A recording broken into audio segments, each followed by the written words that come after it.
ఈ సినిమా నిర్మించిన నిర్మాతలు రాజు గారు, వెంకటేశ్వరరావు గారు, డైరెక్టర్ వీరేశం గారు, ఇక్కడికి వచ్చిన పాత్రికేయ మిత్రులు, ఛానల్స్ వారందరికీ నా నమస్కారాలు.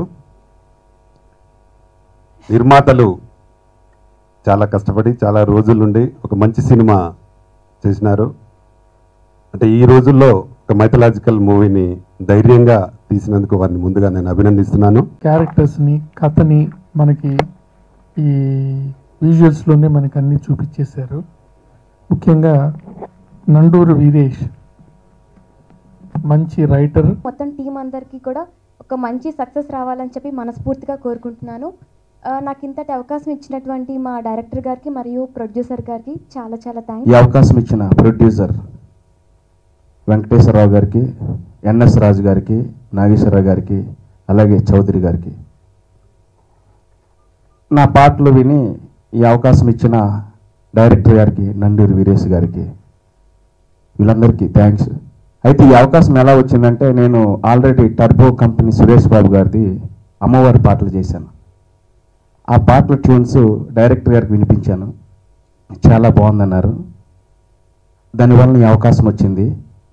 అలాగే గురుచరణ్ గారు లిరిక్ రైటర్, ఆయన ఎన్నో సినిమాలకి రాశారు, చాలా పెద్ద ఆయన ఒక నారదుడి పాట తెచ్చారు. ఆయన అట్లా అంటే ఈయన యూత్ కదా, ఈ టైప్లో అంటే వెస్టర్న్ టైప్లో చేస్తారు, ఈ క్లాసికల్లో ఏం చేయగలరని నేను చేశాను. ఆ పాట విని ఖచ్చితంగా ఈయన కావాలి అన్నప్పుడు మాత్రం డైరెక్టర్ గారు వాళ్ళందరూ కలిసి ఫిక్స్ చేశారు. Thanks sir. ఎందుకంటే ఈ టైంలో బాహుబలి సినిమా హిట్ అయింది, ఎందుకంటే రవికృష్ణ గారిది. సో నెక్స్ట్ సినిమా మందే రిలీజ్ అవుతుంది కాబట్టి నాకు ఒక మంచి అవకాశం వస్తుందని నేను ఆశిస్తున్నాను. దాంట్లో సాంగ్స్, ఇప్పుడు దీంట్లో సాంగ్స్ కూడా చాలా క్లాసికల్గా ఉంటాయి. ముఖ్యంగా చెప్పాలంటే ఎన్ఎస్ రాజు గారు, ఆయన ఒక రకమైన వ్యక్తి, అంటే మంచి ఎనర్జెటిక్, సినిమా సినిమా సినిమా అంతే తప్ప ఆయనకి ఏం తెలియదు. ఇక్కడ ఉన్న వాళ్ళందరూ కూడా సినిమా సినిమా తప్ప ఎవరికి ఏం తెలియదు. ఆ పిక్చర్లాగా తిరుగుతుండ, అంటే మనలో ఉన్న టాలెంట్ అన్ని గుర్తించి ఆయనకు ఒక సాంగ్ చేశా. దానికి ఎలాంటి కంపోజ్ చేస్తానంటే డ్యాన్స్ అనేక రకాలుగా ఎంతో కష్టపడతారు. కానీ ఈ యొక్క పాటలు, ఈ యొక్క విషయాలు చూస్తే నిజంగా ఈ సినిమా సక్సెస్ అవుతుందని నేను అనుకుంటున్నాను. గజ్జవరపు మహిమా చౌదరి సమర్పణలో జగన్మాత అనే చిత్రం తీయడం జరిగింది. రమ్యకృష్ణ గారు ప్రధాన పాత్ర చేయడం నా అదృష్టం.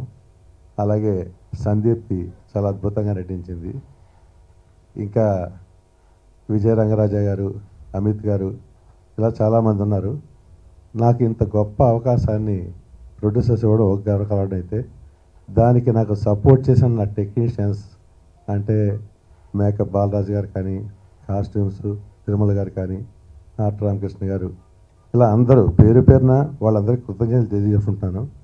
అలాగే మ్యూజిక్ చాలా బాగా చేశారు. మొత్తం 5 పాటలు, 3 పద్యాలు, అవి కాకుండా ఇంకో స్పెషల్ సాంగ్ కూడా ప్లాన్ చేస్తున్నాం. అది కూడా త్వరలో రికార్డింగ్ అవుతుంది. అలాగే దీనికి గురుచరణ్ గారు అద్భుతమైన లిరిక్స్ ఇచ్చారు. అది కాకుండా ఓ సాంగు మార్కండేయ అని అబ్బాయి చాలా బాగా రాశాడు, దాన్ని కూడా తీసుకోవడం జరిగింది. ఎంత కష్టమైన సినిమా బాగా వచ్చింది, ఆ తృప్తి చాలు నాకు. నా వెనకాల ఎంతమంది ఉన్నారు సపోర్టు.